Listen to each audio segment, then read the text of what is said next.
نحمده ونصلي ونسلم على رسوله الكريم وعلى آله الطيبين وأصحابه الراشدين وذرياته أجمعين. أما بعد، فأعوذ بالله من الشيطان الرجيم. بسم الله الرحمن الرحيم. ألا إن أولياء الله لا خوف عليهم ولا هم يحزنون. آمنت بالله صدق الله العظيم. انتہائی عزت اور احترام کے لائق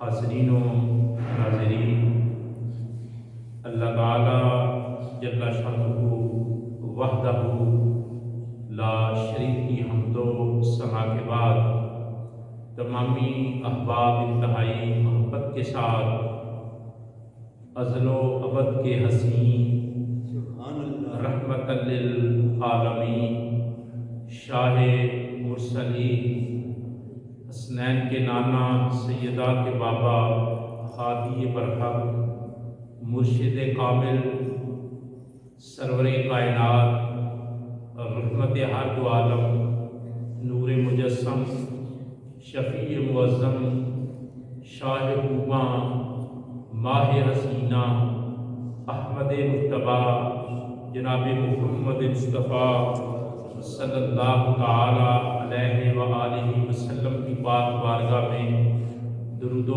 سلام. الصلاۃ والسلام علیک یا رسول اللہ وعلی آلک واصحابک یا حبیب اللہ. الصلاۃ والسلام علیک یا رحمۃ للعالمین وعلی آلک واصحابک یا شفیع المذنبین. الصلاۃ والسلام علیک یا رحمۃ العاشقین وعلی آلک واصحابک یا مراد المشتاقین. اللہ تعالیٰ کا لاکھ لاکھ شکر ہے، اس بے نیاز نے اپنی بارگاہ میں ہمیں نیاز پیش کرنے کا موقع عطا کیا ہے. اللہ کی ذات بے نیاز ہے، بندہ اس کی بارگاہ میں سجدوں کی نیاز پیش کرتا ہے، بندگی کی نیاز پیش کرتا ہے، عاجزی اور انکساری کی نیاز پیش کرتا ہے، اور اللہ تعالیٰ بندے کو اس کے بدلے اپنی رحمت سے مالا مال کرتا ہے. اس لیے حکم ہے کہ بندے کا کام ہے کہ وہ اپنے رب کی بارگاہ میں بندگی پیش کرے، عاجزی پیش کرے، انکساری پیش کرے، تواضع پیش کرے.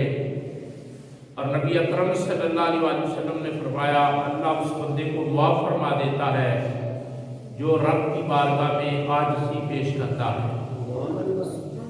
عاجزی کا کمال درجے کا جو طریقہ ہے وہ سجدہ ریزی ہے. اپنے اعضاء کو اپنے رب کی بارگاہ میں جھکانا، دو آنکھیں، دو کان، ناک، ماتھا، دو ہاتھ، دو گھٹنے، یہ سارا کچھ آدمی جھکا کر آخری درجے کی عاجزی ہے. اس سے بڑھ کر عاجزی کا کوئی طریقہ نہیں ہے. آخری درجے کا طریقہ ہے کہ آدمی کے دونوں گھٹنے زمین پر لگے ہوں، دونوں ہاتھ زمین پر لگے ہوں، اس کی ناک زمین پر لگی ہو، ماتھا زمین پر لگا ہو، آنکھیں جھکی ہوں، کان جھکے ہوں، منہ جھکا ہوا ہو. تو یہ عاجزی کی اعلیٰ ترین قسم ہے. اور بندے کو حکم دیا کہ وہ جب عاجزی کرنا چاہے تو اس طرح کہے. جب اس طرح کرتا ہے تو اللہ محروم نہیں رکھتا، بندے کو اپنا قرب عطا فرما دیتا ہے، اپنی رحمت عطا فرما دیتا ہے، آسانیاں عطا فرما دیتا ہے، خوشیاں عطا فرما دیتا ہے، برکتیں عطا فرما دیتا ہے. آج جمعۃ المبارک کے موقع پر جمعہ ایک بہترین طریقہ طریقہ ہے اللہ کی بارگاہ میں عاجزی پیش کرنے کا۔ آج کے موقع پر، آج کے دن میں نے قرآن مجید کی بڑی مشہور آیت کریمہ تلاوت کی ہے، جو اکثر آپ سنتے رہتے ہیں اور اکثر آپ لوگوں کو یاد ہے۔ اس کے تلاوت کرنے کا مقصد یہ ہے کہ آج ہمارے حضرت صاحب کوٹلی گرحال شریف والے، میرے دادا مرشد کریم، ان کا یوم وصال ہے۔ تو اس بات میں کوئی شک نہیں، تمام طبقات فکر نے، تمام مسالک نے، ہر طبقہ فکر نے، ہر طرح کے آدمی نے اس حقیقت کا اعتراف کیا، اقرار کیا، خیرات پیش کیا، محبت پیش کی کہ حضرت خواجہ محمد صادق گلہاروی رحمۃ اللہ تعالیٰ علیہ کوٹلی شریف والے بزرگ حضرت صاحب، ان کے اللہ کے دوست ہونے میں، اللہ کے ولی ہونے میں، اللہ کے مقرب بندہ ہونے میں اور اللہ کے قرب والا انسان ہونے میں کوئی شک نہیں ہے۔ ان کا انداز، ان کا کردار، ان کا طریقہ، ان کا عمل، ان کی حیات، ان کے شب و روز، ان کا اسلوب زندگی اتنا خوبصورت رہا ہے، اتنا خوبصورت رہا ہے کہ صحیح معنوں میں قرآن و حدیث میں جو اللہ کے بندے کی تصویر ملتی ہے، عکس ملتا ہے، انداز ملتا ہے، عادات ملتی ہیں، اخلاق ملتے ہیں، اوصاف ملتے ہیں، وہ ساری چیزیں ان کے اندر موجود تھیں اور وہ اللہ کے ایک عاجز بندے تھے۔ آپ کے فرامین پڑھیں، باتیں بظاہر یہ چھوٹی چھوٹی ہوتی ہیں، لیکن اگر دل میں اتر جائے تو زندگی خوبصورت ہو جاتی ہے، انسان خوبصورت ہو جاتا ہے۔ آپ عموماً لکھتے وقت، بولتے وقت یہ لفظ استعمال فرماتے عاجز بندہ، ناچیز بندہ، حقیر بندہ، احقر بندہ۔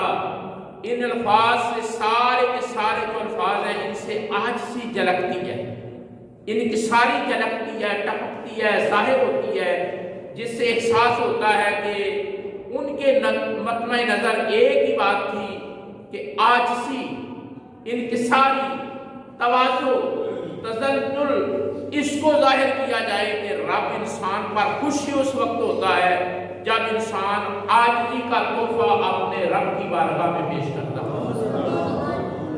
ساری زندگی سادہ سے انداز میں انہوں نے بسر کی، بالکل سادگی کے ساتھ، سادہ لباس، سادہ خوراک، سادہ رہائش، اور مسجد کے اندر زندگی بسر کر دی اور اس بات کا درس دیا، پیغام دیا کہ وہ اللہ کے ایک عاجز بندے ہیں، مسکین بندے ہیں اور اللہ سے تعلق رکھنے والے اللہ کے دوست بندے ہیں۔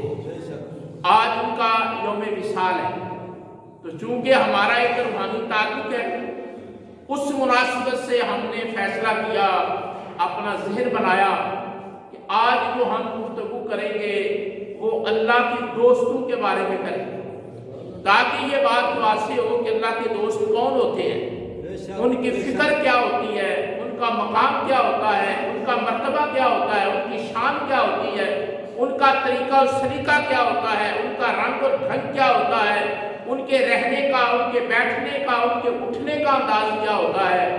تو انہوں نے بڑی باریکی سے انسانیت کی خدمت کی، آدمیت کی فکر کی۔ وہ فارسی زبان میں ایک شعر ہے کہ آدمیت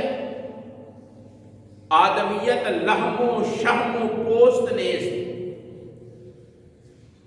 آدمیت لحم و شحم و پوست نیز، کہ آدمی گوشت کا نام نہیں ہے، چربی کا نام نہیں ہے، ایک پوست کا نام نہیں ہے، بلکہ وہ کہتے ہیں آدمیت بجوز رضائے الہ نیز، آدمیت ایک ہی چیز کا نام ہے کہ آدمی کو ایک فکر ہو کہ میرا اللہ راضی ہو جائے، میرا خدا راضی ہو جائے، کسی اور کی رضا سے انہیں غرض نہیں ہوتی، ایک ہی غرض ہوتی ہے کہ اللہ راضی ہو، اللہ راضی ہو۔ ان کا سارے کے سارے معاملات اس چیز کے گرد گھومتے ہیں کہ اللہ راضی ہو۔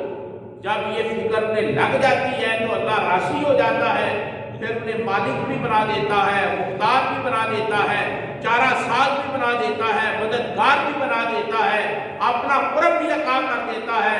وہ نظر کرتے ہیں تقدیر بدل دیتے ہیں، نگاہ اٹھاتے ہیں تقدیر بدل دیتے ہیں، دعا کرتے ہیں اللہ دعا کو قبول فرما لیتا ہے، کسی کو کوئی بات کہتے ہیں وہ بات دل میں اتر جاتی ہے۔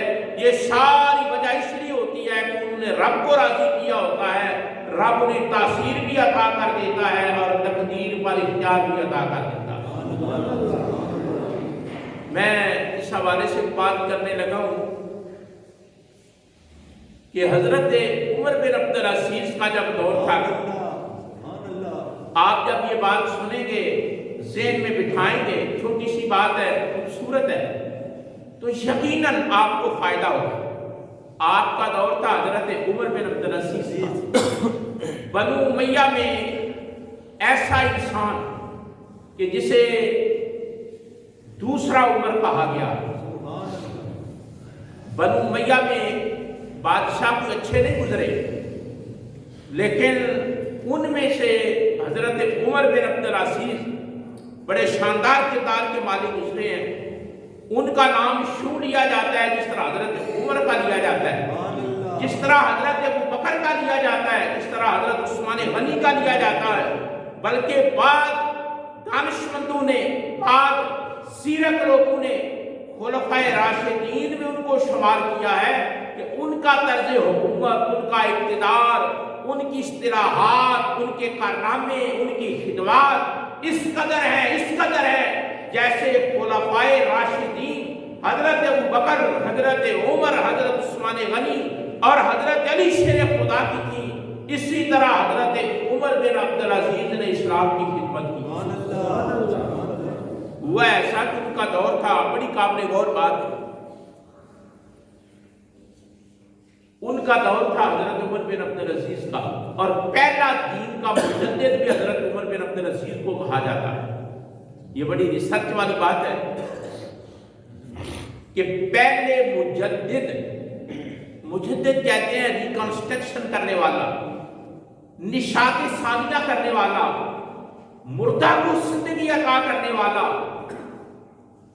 دین جب کسی مشکل بھنور میں پھنستا ہے، دین پر جب کوئی مشکل وقت آتا ہے، دین کے اندر کوئی ایسی بات پیدا ہو جاتی ہے، تو جو بندہ اللہ چنتا ہے کہ یہ میرا بندہ کردار ادا کرے گا، جرأت کرے گا، استقامت کرے گا اور میرے دین کو، کملی والے کی شریعت کو زندہ کرے گا، جس بندے کو رب اس وقت چنتا ہے جب دین مشکل میں ہو، مشکلات کا شکار ہو، دین پر کوئی اوکھا وقت آ چکا ہو، اس وقت رب جس کو دین زندہ کرنے کے لیے چنتا ہے نا، اس کو مجدد کہتے ہیں، تجدید کرنے والا، تعمیر نو کرنے والا، آج سر نو خدمت کر کے جرأت کے ساتھ، بہادری کے ساتھ، ہمت کے ساتھ جو آدمی دین کو زندہ کرتا ہے اسے مجدد کہتے ہیں۔ اسے کیا کہتے ہیں؟ مجدد۔ حضور کی امت میں پہلے مجدد حضرت عمر بن عبدالعزیز ہیں۔ آپ کہیں گے کہ اس سے پہلے حضور کے ہوتے ہوئے دین پر کوئی مشکل وقت آ سکتا نہیں؟ جب حضور حیات کے ظاہری طور پہ دین پہ کوئی مشکل وقت کیسے آ سکتا تھا؟ رسول اللہ نے ہر مشکل دور کا سامنا کیا۔ دیکھیں حضور کے قتل کے منصوبے بنے، حضور نے برداشت کیا، حضور کو چھلا وطن کیا گیا، حضور نے برداشت کیا، حضور کا پراپیگنڈا کیا گیا، حضور نے برداشت کیا، حضور کے گلے میں اونٹ کی اوجری ڈالی گئی، حضور نے برداشت کیا، حضور کو کپڑا ڈال کر گھسیٹا گیا، حضور نے برداشت کیا، حضور پر پتھر پھینکے گئے، حضور نے برداشت کیا، حضور کے دانت شہید ہوئے، حضور نے برداشت کیا، حضور کو زخمی کیا گیا، حضور نے برداشت کیا، کوئی مشکل کو مشکل نہیں رہنے دیا۔ آمینہ کے لال نے ہر مشکل کو برداشت کیا، اور جو ذمہ داری میرے اللہ نے لگائی تھی دین کے پھیلانے کی، دین کو مکمل کرنے کی، اس ذمہ داری کو خوبصورت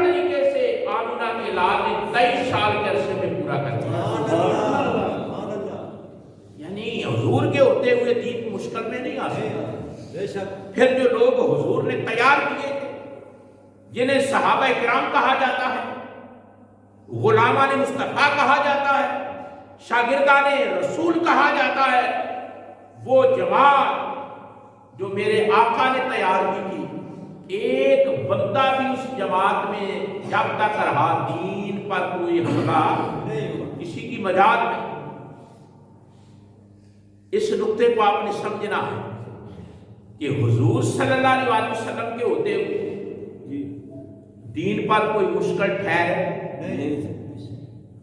اور پھر حضور کے بعد جو جماعت تیار ہوئی تھی جنہیں جماعت صحابہ کہا جاتا ہے، 1.25 لاکھ صحابی تھے رسول اللہ صلی اللہ علیہ وسلم کی، 1.25 لاکھ افراد جو حضور نے تیار کیے، جنہوں نے حضور کو دیکھا، حضور کا کلمہ پڑھا، حضور کی جماعت میں آئے. ان میں سے 1.25 لاکھ میں سے ایک بندہ بھی جب تک رہا دین پر مشکل وقت، ان کے اندر اتنی غیرت، اتنی طاقت تھی، اتنی اہمیت تھی کہ وہ سب کو برداشت کر لیتے تھے. لیکن جب حضور پردہ فرما کے صحابہ کرام دنیا سے اٹھ گئے تو حضرت عمر بن عبدالعزیز پہلے مجدد بنے جنہوں نے دین کا دفاع کیا. دین پر جتنی مشکلات آئیں، لوگوں نے اپنی مرضی کا دین بنانا شروع کر دیا، اپنی مرضی سے ایسے کر لو، ایسے کر لو، منمانیاں شروع کر دی. تو امت مصطفیٰ میں جو پہلا بندہ اٹھا جس نے دین کی حفاظت کی، دین کو زندہ کیا، اس بندے کا نام حضرت عمر بن عبدالعزیز ہے. آپ بنو امیہ میں سے تھے لیکن فاروقی خون کا کمال تھا. حضرت عمر کے غیرت مند خون کا کمال تھا کہ آپ نے کسی بات کی پرواہ نہیں کی. وہ خون رنگ لایا، آپ نے تہلکہ مچا دیا اور دین کی ایسی خدمت کی کہ لوگ پکار تھے کہ یوں محسوس ہوتا ہے کہ فاروق اعظم کا دور آ گیا. سمجھ رہے؟ یعنی یہ مسئلہ آپ کو عقیدے کا پتہ ہونا چاہیے کہ پہلا مجدد جو دین میں جس نے دین کو زندہ کیا ہے صحابہ کے بعد، اس بندے کا نام عمر بن عبدالعزیز ہے، پہلے مجدد. پھر 1000 سال تک کام چلتا رہا. پھر ایک مجدد پیدا ہوا جن کا نام شیخ احمد سرہندی فاروقی مجدد الف ثانی ہے. وہ برصغیر میں پیدا ہوئے جب اکبر بادشاہ نے نیا دین بنایا. اکبر بادشاہ نے نیا دین بنایا، دین اکبری. انہوں نے اس کا نام دین الہی رکھا. ایک نیا دین بنا لیا کہ ہندو اور مسلمان آپس میں شادیاں کر سکتے ہیں. اس نے ایک نیا دین، وہ ایک علیحدہ چیپٹر ہے، پھر وہ بات آگے نکل جائے گی. برے صغیر میں جب رسول اللہ کے دین کو ایک بادشاہ نے بگاڑا، ہم اس لیے جب بھی بات کرتے ہیں تو طاقتور لوگوں کی بات کرتے ہیں، اور جب بھی نشتر لگاتے ہیں طاقتور لوگوں کو لگاتے ہیں، جب بھی ہدف بناتے ہیں تو اقتدار والوں کو بناتے ہیں، اثر و رسوخ والوں کو بناتے ہیں. مسکین آدمی خرابی نہیں کرتا، خرابی جب بھی کرتا ہے یا دولت مند کرتا ہے یا حکومت والا کرتا ہے، اس سے نشہ چڑھتا ہے. حکومت والے کو نشہ چڑھتا ہے اقتدار کا، دولت والے کو نشہ چڑھتا ہے پیسے کا، اور وہ اپنی مرضی کا دین مولوی سے بھی سننا چاہتا ہے، دیکھنا چاہتا ہے، من مانی کرنا چاہتا ہے. جو غیرت مند لوگ ہوتے ہیں وہ کسی کی طاقت کی پرواہ نہیں کرتے، کسی کی دولت کی پرواہ نہیں کرتے، وہ رسول اللہ کے دین کی پرواہ کرتے ہیں. بات سمجھ رہے؟ تو حضرت مجدد الف ثانی، آپ دوسرے مجدد ہیں. سمجھ رہے ہیں؟ 1000 سال کے بعد آپ پیدا ہوئے اور آپ بھی فاروق اعظم کی نسل سے. پہلا مجدد بھی فاروقی خون والا، اور دوسرا 1000 سال کے بعد پیدا ہونے والا مجدد بھی فاروقی نسل سے. انہوں نے دین کو دوبارہ زندہ کیا اور بادشاہوں کو لتاڑا، قید برداشت کی، جیل میں رہے، کوڑے کھائے، لیکن آپ نے ہر چیز کو برداشت کیا اور دین کو زندہ کیا۔ دور تھا حضرت عمر بن عبدالعزیز کا، پہلے مجدد کا، پہلے مجدد کا۔ ایک دن ایسا ہوا کہ جب کوئی اچھا حکمران ہوتا ہے نا، اس وقت اللہ کی ساری مخلوق کو سکون ہوتا ہے، صرف انسان ہی نہیں، جانوروں کو بھی سکون ہوتا ہے۔ جانور بھی سکون محسوس کرتے ہیں، راحت محسوس کرتے ہیں جب حکمران ٹھیک ہوتا ہے، جب بادشاہ ٹھیک ہوتا ہے، امن ہوتا ہے، سکون ہوتا ہے، اطمینان ہوتا ہے، بے چینی ختم ہو جاتی ہے۔ ایک دن کسی آدمی نے دیکھا، ان کے دور میں اکثر ایسا ہوتا تھا کہ بکریاں وادی کے اندر، بڑی توجہ طلب بات ہے کہ بکریاں چر رہی ہیں وادی کے اندر، اور بکریوں کا نگہبان وہ پیچھے بیٹھا ہے، اور بکریوں کے اندر بھیڑیے چر رہے ہیں، گھوم رہے ہیں۔ بھیڑیے کی جرت نہیں کسی بکری کو کھائے، کیوں؟ روئے زمین پر اللہ اور اللہ کے رسول کو زندہ کرنے والا شخص موجود ہے۔ ایک دن ایسا ہوا، میں جو بات آپ کی خدمت میں عرض کرنا چاہتا ہوں، ایک دن ایسا ہوا کہ بکریوں پر حملہ کر دیا بھیڑیوں نے۔ تو وہ جو رکھوالا تھا نا، آجری جو تھا، ریوڑ کا مالک جو تھا، اس نے دیکھا کہ کب سے بکریاں ہم لاتے ہیں، وادی میں جاتی ہیں، بھیڑیے آتے ہیں، وہ ہماری بکریوں پر حملے، بکریوں کو اٹھاتے نہیں، کھاتے نہیں، حملہ نہیں کرتے۔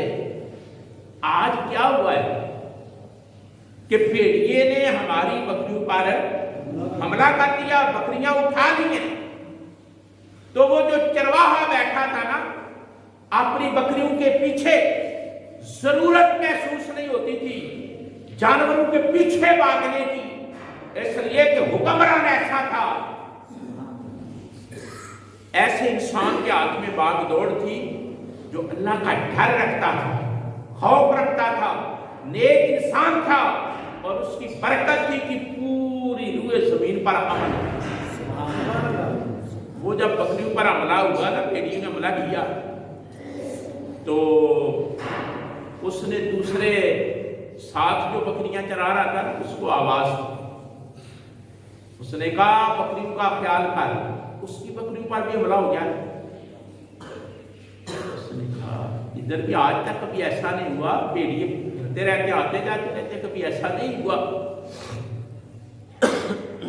دونوں کو آپس میں بات کرنے لگے، کہنے لگے یار یہ اتنی بڑی جو تبدیلی ہوئی ہے نا، لگتا ہے عمر بن عبدالعزیز کا انتقال ہو گیا۔ عمر بن عبدالعزیز کا وہ فوت ہو گئے ہیں،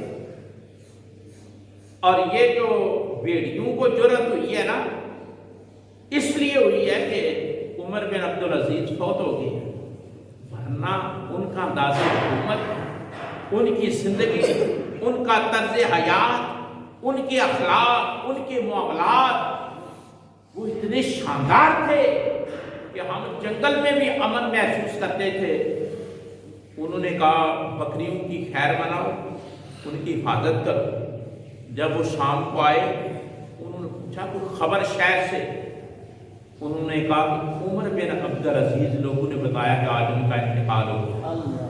101 ہجری میں ان کا انتقال ہوا ہے، 101 ہجری میں ان کا انتقال ہوا، آج ان کا انتقال ہو گیا۔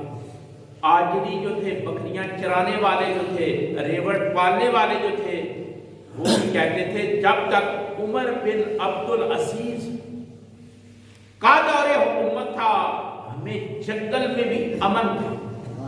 میں جو آپ کو بات بتانا چاہتا ہوں وہ یہ بتانا چاہتا ہوں کہ جب تک کوئی روئے زمین پر اللہ کا بندہ موجود ہوتا ہے، خدا کا قرب والا انسان موجود ہوتا ہے، اللہ کو یاد کرنے والا انسان جس علاقے میں جس ایریے میں موجود ہوتا ہے اس کی برکت گھروں سے نکل کر مساجد سے نکل کر خطبوں اور تقریروں سے نکل کر اس کی برکت جنگلوں تک بھی پہنچ جاتی ہے اور لوگ محسوس کرتے ہیں کہ فلاں اللہ کا بندہ موجود ہے، اور جب چلا جاتا ہے پھر بھی لوگ محسوس کرتے ہیں کہ اللہ کا بندہ چلا گیا ہے۔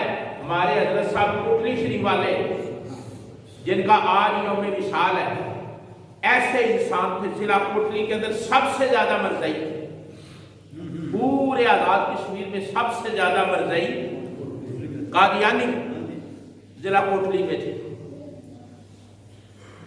بڑی توجہ طلب بات ہے، ضلع کوٹلی میں گھر تھا مرزئی کا۔ آج دیکھ لو، آج ضلع کوٹلی کو دیکھو، ایک ایک گھر میں کئی کئی حافظ موجود ہیں، ہر گاؤں کے اندر مسجد موجود ہے۔ میں ایک دفعہ حافظ صاحب کے ساتھ کوٹلی شریف گیا تو ایک گھر میں ہم گئے۔ حافظ صاحب بچپن میں جب وہاں پڑھتے تھے نا، اس گھر میں کھانا کھانے جایا کرتے تھے، تو کہنے لگے یہاں ایک گھر ہے جہاں میں بچپن میں کھانا کھایا کرتا تھا، تو اگر ان کا کوئی آدمی مل گیا، جاتے ہیں پوچھتے ہیں تو آپ کو ملاقات کرواتے ہیں۔ تو میں حافظ صاحب کے ساتھ کوٹلی شریف میں اس گھر میں گیا، ہم نے جا کر دستک دی، دروازہ کھولا، حافظ صاحب نے پوچھا تو بندہ ان کا مل گیا۔ ہم بیٹھے، انہوں نے چائے پیش کی، تو میں نے کہا کہ ہم چائے پینے کے لیے نہیں آئے، نہ ہی کوئی ہماری ملاقات کا اور کوئی مقصد ہے، ہم صرف اس لیے آئے ہیں کہ ہمیں صرف یہ بتاؤ کہ آپ پرانے لوگ یہاں کے رہنے والے ہیں کہ حضرت صاحب نے اس ضلع میں، اس علاقے میں، آزاد کشمیر میں کس طرح کی دین کی خدمت کی۔ سبحان اللہ۔ تو انہوں نے ایک ہی جملہ کہا، انہوں نے کہا کہ حضرت صاحب کے آنے سے پہلے جب ہم یہاں ہجرت کر کے آئے ہیں تو جنازہ پڑھانے والا آدمی ہمیں نہیں ملتا۔ یہ مجھے اچھی طرح یاد ہے کہ کوئی جنازہ پڑھانے والا آدمی ہمیں نہیں ملتا۔ کسی دوسرے گاؤں میں ہم جاتے، دوسرے تیسرے گاؤں میں کوئی آدمی موجود ہوتا، اسے پیسے دیتے، وہ آتا اور جنازہ پڑھاتا، اور بڑی منت سماجت سے ہم اس بندے کو لاتے جنازہ پڑھانے کے لیے، اور پیدل سفر کر کے جاتے۔ حضرت صاحب آئے، خواجہ محمد صادق رحمت اللہ تعالیٰ علیہ، تو آپ نے آ کر ہر گھر میں حافظ پیدا کیا، ہر گھر میں عالم پیدا کیا، ہر گاؤں میں مسجد بنی، اور آپ کی مسجد کا نشان دور سے دیکھ کر محسوس ہوتا ہے کہ کوئی جگہ ایسی نہیں جدھر آپ نظر کریں حضرت صاحب کی مسجد کا سفید گنبد اور مینار آپ کو نظر نہ آئے، جو یہ بتاتا ہے، جو یہ تعلیم دیتا ہے کہ یہاں خدا کے دوست نے قدم رکھے تھے اور دین کو زندہ کیا ہے اور دین کی خدمت کی ہے۔ ایسا انسان جب تک موجود ہوتا ہے رب اس کے صدقے خیر تقسیم کرتا ہے، اور جب چلا جاتا ہے انسان تو انسان رہے، جنگل کے جانور بھی محسوس کرتے ہیں کہ اللہ کا دوست دنیا سے چلا گیا۔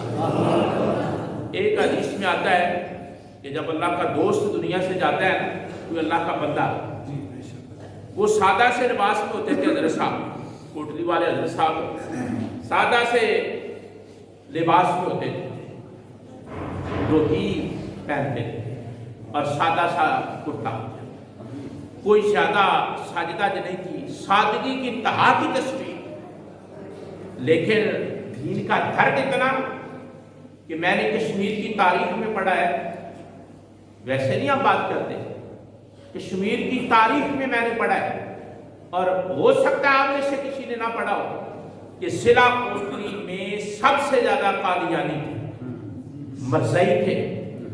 حضرت صاحب نے کالا دیو جیلم سے ڈیرا اٹھایا اور ادھر چلے گئے اور جا کر ڈیرا لگایا۔ آج آپ دیکھ لیں کہ وہ فیضان آپ کو نظر آئے گا کہ اب سب سے زیادہ حافظ اور نمازی اس ضلع میں ملتے ہیں۔ ایسا ہے یا نہیں؟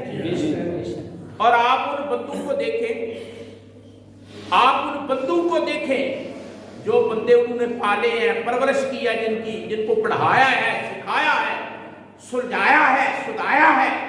آپ ان بندوں کو دیکھیں، ان کا حال، ان کا چال بتا دیتا ہے کہ یہ عام آدمی نے کسی کے سکھائے ہوئے۔ انہیں کہتے ہیں ہم سنگیان طریقت، سنگیان طریقت۔ امام فخر الدین رازی رحمۃ اللہ تعالیٰ نے بڑی قابل غور بات ہے، بڑا اہم نکتہ ہے، آپ نے قرآن مجید کی تفسیر لکھی ہے، تفسیر کبیر۔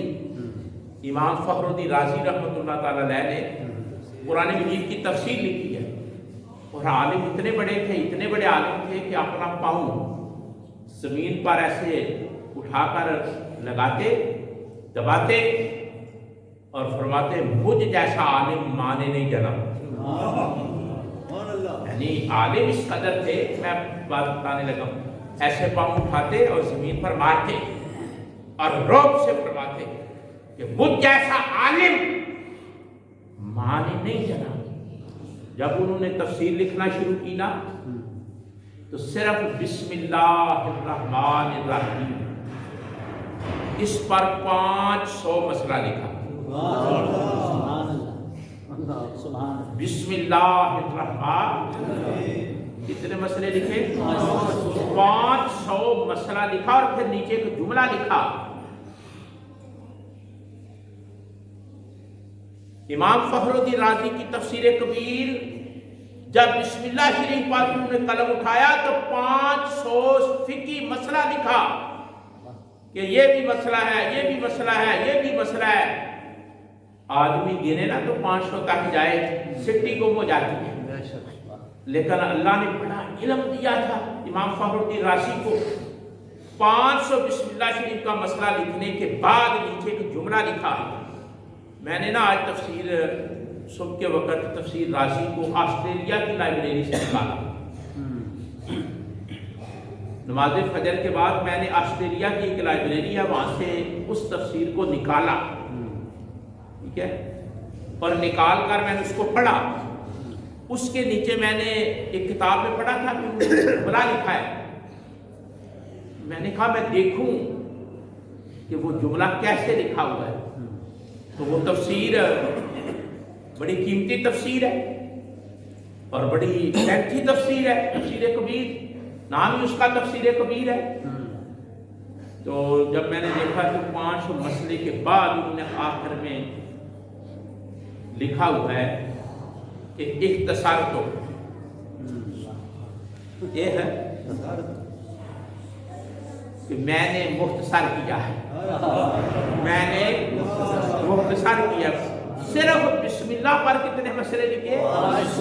500 مسئلہ لکھا، اور نیچے لکھا ہے کہ اختصار تو من خوف طوالت، کہ لمبا ہو جانے کی وجہ سے کہ مسئلے زیادہ نہ ہو جائیں۔ کیا بات! میں نے مختصر کیا ہے طول سے بچنے کے لیے، طوالت سے بچنے کے لیے۔ میں منہ میں انگلی ڈال کے سوچا رہا کہ 500 مسئلہ بسم اللہ پر لکھا ہے، اور بندہ کہہ رہا ہے کہ مجھے ڈر ہے کہ بات لمبی نہ ہو جائے۔ اختصار تو میں نے مختصر کیا، اختصار کیا۔ اگر وہ بندہ کھلے دل سے لکھتا تو مسائل کا عالم کیا ہوتا؟ کھلے دل سے لکھتا، اختصار نہ کرتا، مختصر کی یہ بات ہے، تو اگر وہ بات لمبی کرتا، بات کو کھول کر بیان کرتا، تو 500 کی بجائے 5000 بھی ہو سکتا کسی۔ یعنی جن لوگوں نے قرآن سیکھا ہے، علم سیکھا ہے، انہوں نے یہ مسئلہ لکھا ہے جو میں نے آپ کو سنایا ہے کہ بھیڑیے بکریوں کے اندر آ کر کرتے تھے، صرف اس وجہ سے کہ روئے زمین پر خدا کا دوست موجود ہے۔ جب تک خدا کی یاد کرنے والا، خدا کا دوست کائنات کے اندر موجود ہوتا ہے، انسان تو انسان رہے، کائنات کا ذرہ ذرہ اطمینان اور راحت اور خوشی محسوس کرتا ہے کہ اللہ کا دوست موجود ہے۔ جب اللہ کا دوست چلا جاتا ہے پھر لوگوں کو احساس ہوتا ہے، اور حدیث پاک میں آتا ہے کہ وہ راہیں روتی ہے، وہ درخت روتے ہیں، وہ زمین روتی ہے، وہ جگہ روتی ہے، وہ مسجد روتی ہے، وہ مدرسہ روتا ہے، وہ جنگل روتے ہیں، اور وہ راستے روتے ہیں جن پر اللہ کا بندہ رہا کرتا تھا اور چلا کرتا تھا۔ اللہ کا بندہ جن راہوں پر چلتا ہے اس کے جانے کے بعد وہ راستے بھی روتے ہیں۔ اور آپ نے دیکھا نہیں، آپ ایمانداری سے بتائیں، آپ کو ہزار اختلاف ہو سکتے ہیں، امیر المجاہدین کا جنازہ جب آپ نے دیکھا کسی کے حاشیہ خیال میں تھا؟ نہیں۔ اگلے دن مجھے ایک لڑکا ملا، کہنے لگا قاری صاحب میرا یہ ران ٹوٹی ہوئی تھی ایکسیڈنٹ میں چل نہیں سکتا تھا، لیکن ٹوٹی ہوئی ران کے ساتھ میں گاڑی کروا کر پتہ نہیں کس چیز نے مجھے کھینچا۔ وہ میرپور شہر میں رنگ کا کاروبار کرتے ہیں، کہنے لگا ٹوٹی ہوئی ٹانگ، اس کے ساتھ میں گاڑی میں بیٹھ کر امیر المجاہدین کے جنازے کو پڑھا ہے، صرف اس وجہ سے کہ میرے دل میں ایک طوفان تھا، ایک کیفیت تھی۔ کسی کو اندازہ تھا اتنا بڑا جنازہ ہوگا؟ اندازہ تھا؟ لوگوں کے دلوں میں کس نے ڈالا کہ میرا بندہ آ رہا ہے، مرد صالح آ رہا ہے، خدا کا مقرب بندہ دنیا سے جا رہا ہے؟ ساری روئے زمین پر مخلوق کا رخ ادھر ہو گیا، اور رب نے بتا دیا کہ ہمارا بندہ جب تک روئے زمین پر موجود ہوتا ہے اس کائنات میں رنگ اور ہوتا ہے، اور جب وہ واپس آتا ہے تو اس کے آنے کا رنگ اور ڈھنگ بھی اور ہوتا ہے۔ سبحان اللہ۔ حضرت صاحب گلاشی والے کہ ہمارے دادا مرشد ہیں، میرے وہ دادا مرشد ہیں، آپ میں سے کئی لوگوں کے مرشد ہوں گے۔ اپنے وقت میں وہ عالم اسلام کے اندر بے مثال اللہ کے دوست تھے۔ اور میں آپ کو ایک بات عرض کر دیتا ہوں کہ وقت بھی تو نہیں ہوتا ہے، جو اللہ کا دوست ہوتا ہے نا اس کا ایک ہی حوالہ ہوتا ہے، اس بات کو آپ نے پک کرنا ہے، نوٹ کرنا ہے جو بات میں آپ کو بتانے لگا ہوں۔ میں جب یہاں کمرے میں آ کر بیٹھا ہوں نا تو میرے ذہن میں نا مضمون کوئی اور تھا، جہاں بیٹھا ہوں جب فوراً مجھے یاد ہے کل کورس ہے حضرت صاحب کا، فوراً وہاں سنتے پڑھنے کے بعد بیٹھے بیٹھے میں نے کہا کہ یہ تو وفا نہیں ہو سکتی کہ ان کا عرش ہو، آج ان کا یوم وصال ہو اور ہم ان کی بات نہ کریں، ہم ان کا ذکر نہ کریں، یہ وفا نہیں ہو سکتی۔ وفا کا تقاضا ہے ان کی ذات پر بھی بات کی جائے، ان کی بات پر بھی بات کی جائے۔ اب آپ بات کو بڑی توجہ سے سننا، ایک ہی بات میں حدیث پاک سے عرض کرنے لگا ہوں۔ ہم کوئی بڑھا چڑھا کر بات کرنے والے لوگ نہیں، حقیقت پسندانہ لوگ ہیں۔ میں حدیث پاک سے بات کرنے لگا ہوں۔ یہ جو مشکوٰۃ شریف حدیث کی کتاب ہے نا، مشکوٰۃ شریف، اس کو اصطلاح میں کہتے ہیں اگر کوئی علم دوست آدمی بیٹھا ہو تو اس کے لیے سنہری ہوتی ہے، اس کو کہتے ہیں خلاصۃ الحدیث۔ خلاصۃ الحدیث کہ جتنی حدیثیں ہیں نا بخاری شریف کی، مسلم شریف کی، ان ساری، ترمذی شریف کی، نسائی کی، ابو داؤد کی، ابن ماجہ کی، ان ساری تفاسیر کو خلاصے کی شکل میں جس کتاب میں پیش کیا گیا ہے اس کو مشکوٰۃ شریف کہتے ہیں۔ اس کو کیا کہتے ہیں؟ مشکوٰۃ شریف۔ خلاصۃ الاحادیث، احادیث کا خلاصہ یعنی سمرائز کیا ہوا، اگر آپ ذخیرہ دیکھنا چاہیں تو وہ مشکوٰۃ شریف ہے۔ اسی طرح نا یہ ہوتا ہے نا کسی کے دل میں بھانگڑ ہوتا ہے، جتنی تفسیریں لکھی گئی ہیں قرآن پاک، اتنی ہم یہ ٹیکنیکل باتیں کبھی کبھی اس لیے آپ کو بتاتے ہیں کہ آپ کو احساس ہو کہ ہمارے ساتھ گفتگو محنت سے کی جاتی ہے، ایسے نہیں کی جاتی، وقت پاس کرنے کے لیے، ٹرکالوجی لگانے کے لیے گفتگو نہیں ہوتی۔ ساری تفاسیر کا جتنی بھی موجود عالم اسلام کی، ان کو سمرائز کیا گیا ہے، خلاصہ ان کا بھی بنایا گیا ہے۔ جس طرح حدیث کا خلاصہ ہے نا، اسی طرح تفاسیر کا خلاصہ بھی ہے، اور اس تفسیر کا نام ہے علامہ صاحب گلدستہ تفاسیر۔ گلدستہ تفاسیر کہ جتنی تفسیریں ہیں نا سب کو اکٹھا کر کے اس میں سمرائز اس کو کر دیا گیا ہے ایک جگہ کر کے، گلدستہ تفاسیر، ٹھیک ہے، یعنی ساری تفسیروں کا گلدستہ۔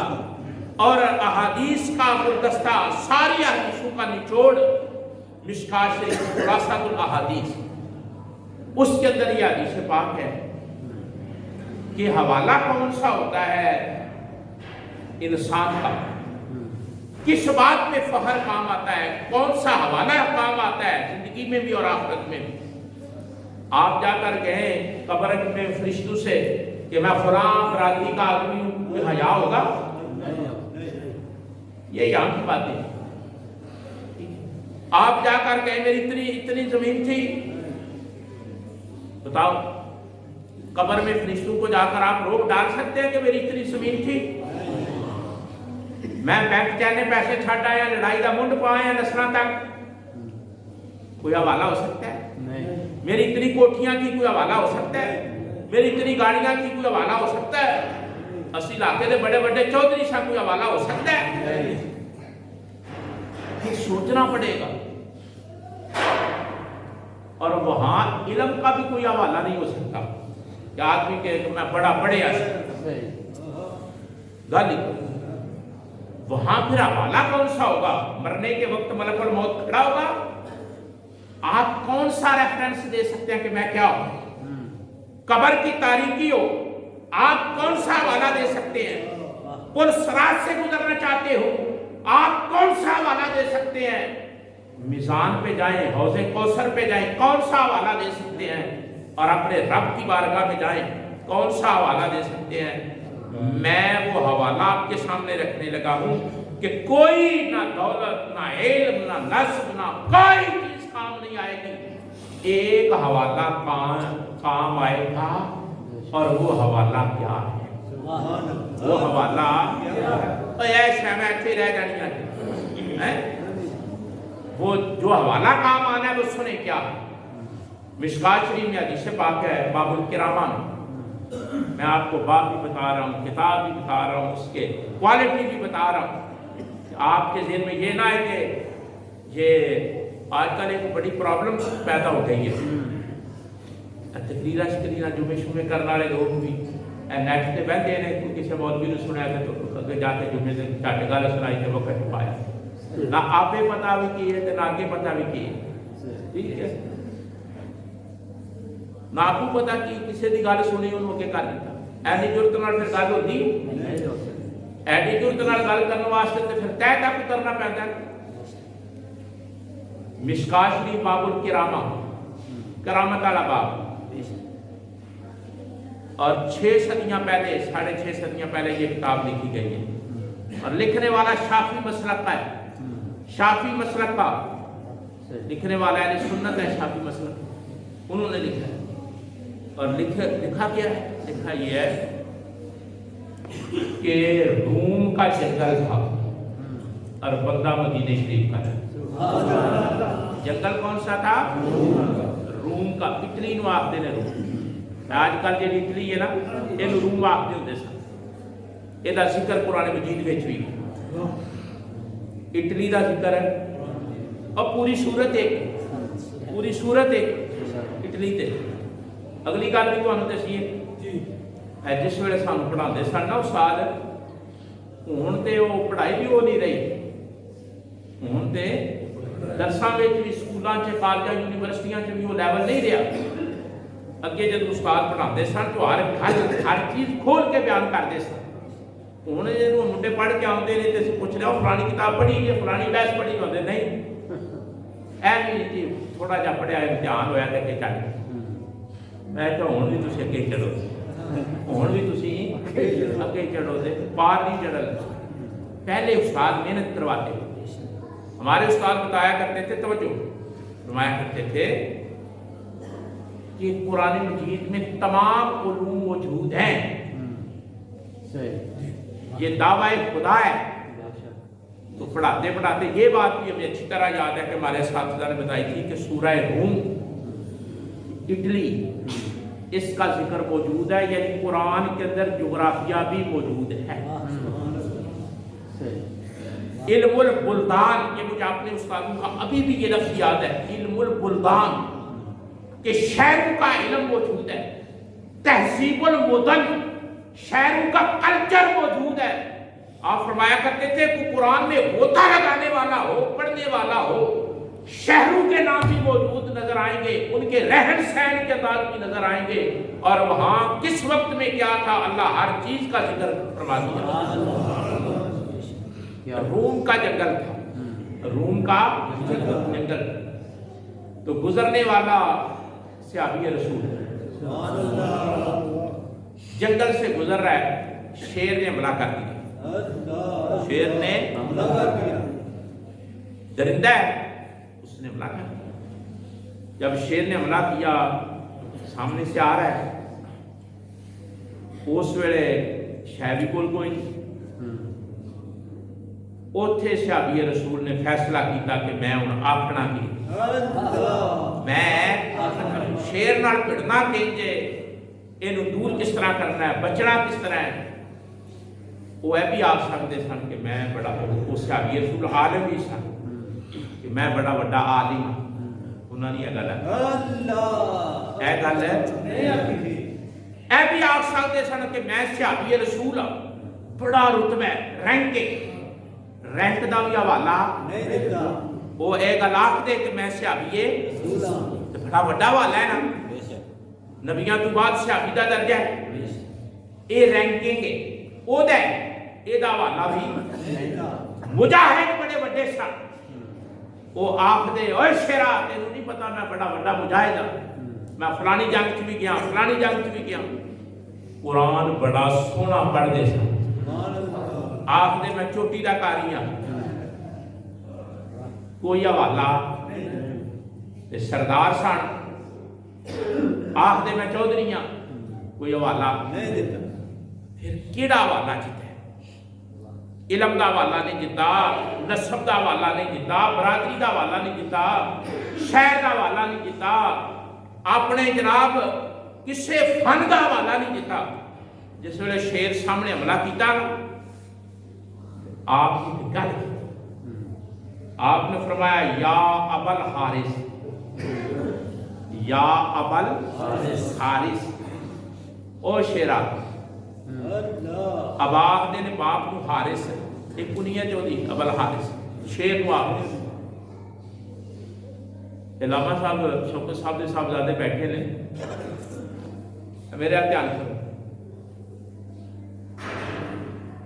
شیر تے گھوڑا عرباں نے تے جھڈ کر چھڈی، شیر تے گھوڑے تے عرباں نے جھڈ کر چھڈی، جے وہ نتھنا پلان گھوڑا نتھنا پلائے تے نہ ہو رہے، گھوڑا جرجری لے تے نہ دوڑے تے نہ کھلوے تے نہ لتاں تے نہ ہور، سر تے گردن تے واڑاں تے نہ ہور، جیڑی جیڑی گھوڑا حالت بدلتا ہے عرب دا نام بدل چھڑتے، عرب دا ایسے طرح شیر تلوار اکھ، یہ میں عربی ادب تو گلاں پہ تانوں دسدا، اینا تے وہ ہر لمحہ وہ بول دے نے وکھو وا۔ آپ نے اس ویلے فرمایا یا ابل حارث، اے شیرا ہوش کرے، اے نہیں فرمایا میں بڑا لاما، میں قاری چوٹی دا، میں مجاہد چنگا، میرا خاندان چنگا ہے، میں مدینیوں آیا، کوئی والا نہیں دیتا، فرمایا یا ابل حارث، اے شیرا آنا میں مولا رسول اللہ، اللہ دے رسول دا نکا جا نام، اللہ دے رسول دا نکا جا، اے جڑا مولا لفظ ہے نا، مولا جڑا لفظ ہے، مولا جڑا لفظ ہے، یہ 21 مہینے درگی وچ کئی جنیاں نے مینوں ہاسا ہوندا ہے، کئی جنیاں نے کاراں دے پیچھے رکشیاں پیچھے کیری ڈبیاں پیچھے لگایا ہوتا ہے، ایک حدیث شریف ہے سرکار کی، من کن تو مولا علی مولا، جدا میں مولا او دا علی مولا۔ اس ویلے مینوں نا ایس شوبدہ والی تے بڑا ہاسا کہ پتہ بھی ہے مولا آخدے کی نہیں، پتہ بھی ہے کہ مولا آخدے کی نہیں، 21 مہینے نے عربی زبان وچ مولا دے، کنے 21 مہینے، انہاں چوں ایک مہینہ ہے غلام، کی بننا ہے؟ حضرت سفینہ او صحابی سن جڑے روم دے جنگل وچ شیر دے سامنے کھلوتے تے فرمایا میں تینوں اور کچھ نہیں تعارف کروانا، صرف ایک کی تعارف کروانا، میں اللہ دے آخری رسول دا نوکر ہاں۔ علماء نے اتنے گل لکھی ہے، علی گل سمجھو، گل لکھی ہے کہ انہوں نے اور کوئی حوالہ کیوں نہیں دیتا کہ میں فلانے ٹبر چوں ہاں،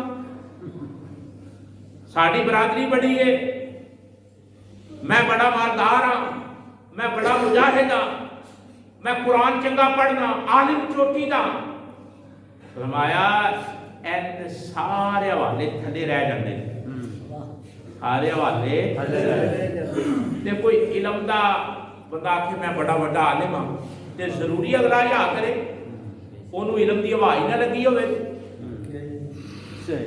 انہوں علم دی ہوا ہی نہ لگی ہوئے تو انہوں کہ لگے عالم نہ ہو۔ کوئی بندہ آکھے میں بڑا بڑا مجاہد ہاں، اگلے نو کہ لگے تیرے جہاد نہ جانے کو تو پھر۔ لیکن علماء نے لکھا ایک حوالہ ایسا ہے کہ میں رسول اللہ کا نوکر ہوں، میں سرکار دا غلام ہوں۔ فرمایا یہ حوالہ ایسا حوالہ ہے کہ خود آمنہ دے لال نے فرمایا صرف دو چیزاں میرا انکار کر دیا نے، سرکش جن تے سرکش انسان، بگڑیا انسان تے بگڑیا جن صرف میرا انکار کرتا ہے، باقی جو رب نے پیدا کیتا ہے مینوں پہچاندا بھی ہے تے مینوں مندا بھی ہے۔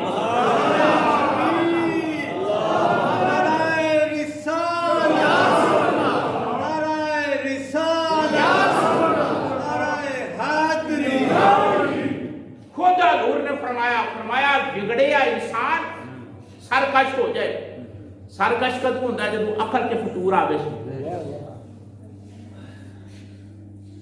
سرکش انسان تے سرکش جن۔ فرمایا اے دو چھڈ کے، خود سرکار نے فرمایا اے دو چھڈ کے، سرکش جن تے سرکش انسان۔ فرمایا اے دو چھڈ کے پاویں درندہ ہوئے، چرندہ ہوئے، پرندہ ہوئے، آبی جانور ہوئے، خاکی جانور ہوئے، نوری ہوئے، خاکی ہوئے، فرمایا منوں مندا بھی ہے تے منوں جاندا بھی ہے، مندا بھی ہے تے منوں جاندا بھی ہے۔ ہن گل دسو تقریر چھڑیے، تسی ایویں تردے تے وقت لے کے آوندے ہو، تقریر چھڑیے، ویسے جدوں ساڈا دل کھلدا ہے تے ویلا مک جاندا ہے۔ مجھے گل دسو یہ تہاڈا ذہن دسیا ایک حوالہ چلنا جی صرف ہر اوکھے ویلے قبر چ بھی، اشر چ بھی، نشر چ بھی، تے ہر اوکھے ویلے بھاویں راتی تسی پہ جاندے ہو تہاڈے تے کوئی حملہ کرے تو اس ویلے بھی ایک ہی حوالہ چلنا جی، انہاں تہاڈا منہ نہیں ویکھنا، تہاڈی برادری نہیں ویکھنی، ایک شے ویکھی ضرور جاسی۔ صحابی رسول نے دسیا کہ اس ویلے جرت نال آکھو میں رسول اللہ دا نوکر ہاں، میں رسول اللہ دا چھڑا آنکھ نال گل بن جاتی، کرن نہ کر ثابت کرے اپنی زندگی ہر شے نوں پیچھے ہٹا دے، ثابت کرے میں رسول اللہ دا نوکر، اپنے عمل نال، اپنے کردار نال، اپنے برتن نال، اپنے رہن سہن نال۔ ساڈے جڑے گلاب شریف والے حضرت صاحب سن انہوں نے کسی شے کی پرواہ نہیں کی، کوئی شے نہیں مطلب سامنے رکھی، کوئی بندہ دسے کسی شے کی پرواہ نہیں کی۔ ہاں ایک شے کی پرواہ کی رب دے بارے چ جدوں گل کی، میں انہوں نے کتاباں کھولتا رہا سویرے، جدوں رب دے بارے چ گل کی آخیا اللہ دا عاجز بندہ، میں اللہ دا عاجز بندہ ہوں، تے جے گل رسول اللہ دی آئی ہے فرمایا اسی انہاں دے نوکر، اسی انہاں دے جڑے اللہ دے عاجز بندے اللہ دے رسول دے نوکر ہوتے ہیں، وہی رب دے یار ہوتے، وہی رب دے یار ہوتے ہیں، وہی عزت والے ہوتے ہیں، وہی مالک ہوتے ہیں، انہاں نوں ہر پاسے فتح ہے۔ ਇਹ ਹਵਾਲਾ ਯਾਦ ਰੱਖਿਆ ਜੇ ਹਰ ਔਖੇ ਵੇਲੇ ਕਿਸੇ ਤੁਸੀਂ ਦੇਖ ਲਿਆ ਨਾ ਸੁਣ ਲਿਆ ਮੈਂ ਹਦੀਸ ਪੇਸ਼ ਕੀਤੀ ਤੁਹਾਡੇ ਸਾਹਮਣੇ ਹਯਾ ਐਸ ਗੱਲ ਦਾ ਹਯਾ ਹੋਣਾ ਜੀ ਕਿ ਮੈਂ ਰਸੂਲullah ਦਾ ਸਮਝ ਆਈ ਗੱਲ ਹੋਰ ਕੋਈ ਹਵਾਲਾ ਜੇ ਚੱਲਦਾ ਹੁੰਦਾ ਤੇ ਸਿਕੰਦਰ ਜੇ ਪੈਸੇ ਪਾ ਕੇ ਉਹ ਜੇ ਟੁੱਟ ਜਾਂਦੇ ਕੋਈ ਸ਼ੈ ਨਹੀਂ ਚੱਲਦੀ ਇੱਕੋ ਸ਼ੈ ਚੱਲਣੀ ਹੈ ਦੱਸੋ ਤੈਨੂੰ ਆਖਰੀ ਰਸੂਲ ਦਾ ਉਮਤੀ ਬਣਾਇਆ ਸੀ ਤੇ ਕਿਹੜੇ ਲੰਦਰ ਲਾ ਕੇ ਆਏ ਇਹਦਾ ਜਵਾਬ ਅਗਰ ਕਿਸੇ ਨੇ ਤਿਆਰ ਕਰ ਲਿਆ ਹਜ਼ੂਰ ਨਾਲ ਵਫਾ ਕਰ ਨਹੀਂ ਤਾਂ